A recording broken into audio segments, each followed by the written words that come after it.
First, I will introduce myself. My name is Ranji. I will be your boat guide here in Sabang Mangrove Paddle Boat.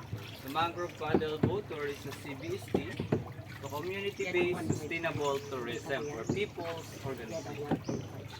So we organize this association that we can help the government to protect or to sustain this area. So the name of this river is called Sabang River. Sabang, which is the same name of the place. And the water here is a brackish water.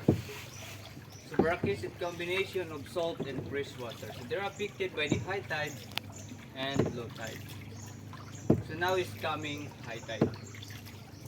So the depth of the water is about 4 to 7 feet.